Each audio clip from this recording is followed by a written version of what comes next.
إن الحمد لله والصلاة والسلام على رسول الله وآله وصحبه ومن والاه. أعوذ بالله من الشيطان الرجيم. قال الله تعالى: محمد رسول الله والذين معه أشداء على الكفار رحماء بينهم. محمد اللہ کے رسول ہیں اور جو ان کے ساتھ ہیں وہ آپس میں رحم دل ہیں اور دشمنوں کے لیے، کفار کے لیے سخت دل ہیں. یہ عام صحابہ کی صفت بیان کی گئی ہے قرآن مقدس کے اندر. اور اللہ رب العالمین دلوں کے راز کو، بھید کو جانتا ہے. ہم اور آپ ظاہر پر عمل کرتے ہیں، اللہ تعالیٰ باطن کو بھی جانتا ہے اور ظاہر کو بھی جانتا ہے. ظاہر باہر اچھی طرح جانتا ہے، باطن کو بھی اللہ رب العالمین اچھی طرح جانتا ہے. اس کے لیے رات دن، صبح شام، آگے پیچھے، اوپر نیچے کا کوئی پردے کا مسئلہ نہیں ہے. اللہ رب العالمین عالم غیب ہے، وہ سینوں کے راز کو جانتا ہے، علیم بذات الصدور ہے. اس نے کہا ہے کیا؟ محمد الرسول اللہ، کہ محمد اللہ کے رسول ہیں. والذین معه اشداء علی الکفار رحماء بینہم، اور جو ان کے ساتھ ان کے صحابہ رحماء بینہم، یہ آپس میں رحم دل ہیں. اشداء علی الکفار ورحماء بینہم، کفار کے لیے سخت دل ہے، جو اسے لڑتے ہیں، جو اسے جھگڑتے ہیں، جو محارب ہیں، مسالم نہیں ہیں،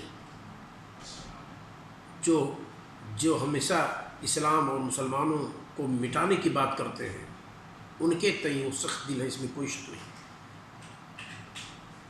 یہاں میں کیا کہنا چاہتا ہوں، صحابہ جب آپس میں رحم دل ہیں اور آپس میں پیار و محبت ہے، اور یہ خبر دی ہے ساتویں آسمان پر عرش ہے اور اس عرش پر مستوی ذات اللہ رب العالمین نے یہ خبر دی ہے، اور وہ سینوں کے راز کو جانتا ہے. اب اللہ تعالیٰ کی سرٹیفائی پر، اس کی تصدیق پر، اس کے اقرار پر اگر ہم اور آپ انگشت نمائی کریں اور ہم اور آپ اپنی عقل کی باتیں کریں، تو گویا کہ ہم اور آپ اللہ رب العالمین پر تنقید کر رہے ہیں، جو کہ بیجا ہے، اور ہماری اور آپ کی بات ہمارے اور آپ کے منہ پہ مار دی جائے گی. تو صحابہ آپس میں رحم دل ہے، اس میں کوئی شک نہیں. یہاں بات صرف یہ ہے کہ علی رضی اللہ تعالیٰ عنہ کی شیخین سے، یعنی ابو بکر صدیق رضی اللہ تعالیٰ جو خلیفہ اول ہے، اور عمر فاروق رضی اللہ تعالیٰ عنہ جو خلیفہ ثانی ہے، ان دونوں شیخین سے علی رضی اللہ تعالیٰ عنہ کی کوئی عداوت نہیں تھی، دشمنی نہیں تھی، کوئی لڑائی، کوئی جھگڑا، کوئی دنگا فساد نہیں تھا. دونوں کے جھنڈے کے نیچے علی رضی اللہ تعالیٰ نے تلوار چلائی، اور دونوں کے جھنڈے کے نیچے دونوں کو قائد مان کر کے، دونوں کو خلیفۃ المسلمین تسلیم کر کے انہوں نے دشمنوں سے لڑائی لڑی، جنگیں لڑی. یہ علی رضی اللہ تعالیٰ عنہ تھے. کہتے ہیں کوفہ کی جامع مسجد کے اندر، جہاں جس جامع مسجد کے اندر کھڑے ہو کر کے لوگ صحابہ پر لعن طعن کرتے ہیں، جہاں شیخین کو گالیاں دی جاتی ہیں، جہاں ابو بکر صدیق رضی اللہ عنہ کہنا منع اور جرم ہے، جہاں علی رضی اللہ تعالیٰ، جہاں عمر فاروق رضی اللہ تعالیٰ عنہ کہنا جرم سمجھا جاتا ہے، وہاں علی رضی اللہ تعالیٰ عنہ کہتے ہیں. کیا کہتے ہیں ذرا دیکھیے. شیخ الاسلام ابن تیمیہ رحمہ اللہ نقل کرتے ہیں، کہتے ہیں: وقد تواتر عن امیر المؤمنین علی بن ابی طالب رضی اللہ تعالیٰ عنہ، یہ بات علی بن ابی طالب امیر المؤمنین رضی اللہ تعالیٰ عنہ کے طرف سے متواتر ثابت ہے. روایتیں پہ در پہ ہیں، سندیں کئی ایک ہیں. کیا ثابت ہے متواتر کی شکل میں؟ خیر الامہ، اس امت کا سب سے بہتر شخص، بعد نبیہا، اس امت کے نبی کے بعد، ابو بکر و عمر، ابو بکر اور عمر ہیں.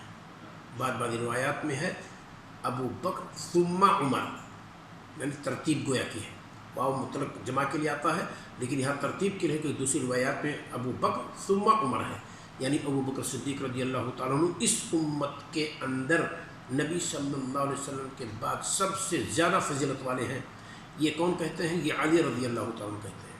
اور کوفہ کی جامع مسجد کے اندر ممبر سے یہ بے باغ دہل وہ اعلان کیا کرتے تھے، علی رضی اللہ تعالیٰ عنہ. کہتے ہیں شیخ الاسلام ابن تیمیہ رحمہ اللہ، جن کا انتقال 728 ہجری میں ہوا ہے، قیل انہا تبلغ 80 طریقا، کہا گیا ہے کہ علی رضی اللہ تعالیٰ عنہ کا یہ قول ان سے 80 طریق سے ثابت ہے. غور کیجیے، اس طرح کی خبر جو علی رضی اللہ تعالیٰ عنہ سے آئے اور ثابت ہو، اس کے باوجود کوئی قوم اگر یہ کہے کہ علی رضی اللہ تعالیٰ عنہ کو شیخین سے یا ابو بکر صدیق رضی اللہ تعالیٰ عنہ سے یا عمر فاروق رضی اللہ تعالیٰ عنہ سے دشمنی تھی، تو اس کی بات اس کے منہ پر مار دی جائے گی اور کتاب و سنت کی باتیں لی جائیں گی، اور خود علی رضی اللہ تعالیٰ عنہ سے جو ثابت ہے اس بات کو ہم لیں گے۔ کہاں یہ موجود ہے؟ علی رضی اللہ تعالیٰ عنہ کی بات مسند امام احمد بن حنبل میں موجود ہے، کئی روایات ہیں، سب میں نے کھنگال لیا ہے، خود مسند امام احمد بن حنبل میں کئی روایت موجود ہے اس تعلق سے۔ جو میں نے نقل کی ہے یہاں یہ 926 نمبر ہے، اور اس 926 نمبر روایت کو شعیب الارناؤط کہتے ہیں، اس کی سند صحیح ہے، اور احمد شاکر رحمہ اللہ کی تحقیق میں جلد نمبر 1 صفحہ 106 پر اور 110 پر 127 پر روایت موجود ہے، اس کو کہتے ہیں احمد شاکر رحمہ اللہ کی صحیح ہے۔ بہرحال میں نے بتلا دیا ہے کہ اس تعلق سے کئی روایات مسند امام احمد بن حنبل میں موجود ہیں، اور محققین نے اس کو صحیح قرار دیا ہے، اس میں کوئی شک نہیں ہے۔ شیخ الاسلام ابن تیمیہ رحمہ اللہ جو کہتے ہیں کہ تقریباً 80 طریق سے ثابت ہے یہ منہاج السنہ شیخ الاسلام ابن تیمیہ رحمہ اللہ کی مایاناز کتاب ہے، جلد نمبر 3 صفحہ 162 پر آپ اس کو دیکھ سکتے ہیں۔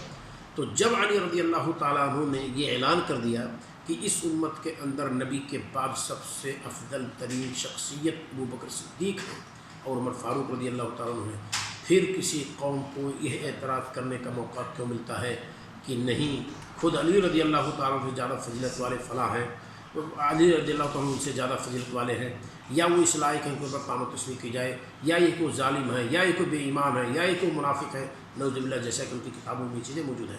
تو ہم اور آپ یہ چیز اپنے دل کے اندر بسا لیں کہ صحابہ کے اندر اس طرح سے کوئی دشمنی نہیں تھی، خود علی رضی اللہ تعالیٰ عنہ شیخین کی قدر کرتے تھے، ان کا رتبہ سمجھتے تھے۔ صحیح مسلم کی جس روایت کی طرف میں نے اس سے پہلے اشارہ کیا ہے، خود اس کے اندر موجود ہے، ابو بکر صدیق رضی اللہ تعالیٰ عنہ سے علی رضی اللہ تعالیٰ عنہ نے کہا کہ آپ خلیفہ بنائے گئے، ہمیں اس پر کوئی اعتراض نہیں ہے، اور نہ ہی ہم آپ کے مقابل میں اپنے آپ کو سمجھتے تھے کہ میں یہ درجہ لے سکتا تھا یا آپ کے مد مقابل کینڈیڈیٹ کی حیثیت سے میں کھڑا ہو سکتا تھا، ایسا کبھی نہیں، ہم آپ کے رتبے کو جانتے ہیں۔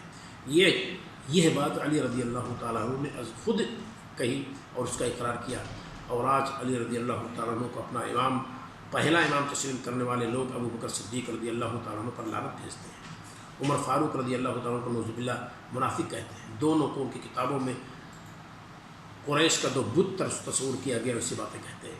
تو ہماری اور آپ کی کوشش ہونی چاہیے کہ ہم اس چیز کو جانیں، اس حقیقت کو جانیں کہ علی رضی اللہ تعالیٰ عنہ کی ابو بکر صدیق اور عمر فاروق رضی اللہ تعالیٰ سے کوئی دشمنی نہیں تھی۔ اللہ تعالیٰ نے اور آپ کو اس حقیقت کو اچھی طرح سے جاننے اور اس کے مطابق عقیدہ اور اپنا مسلک بنانے کی توفیق عطا فرمائے۔ السلام علیکم ورحمۃ اللہ وبرکاتہ۔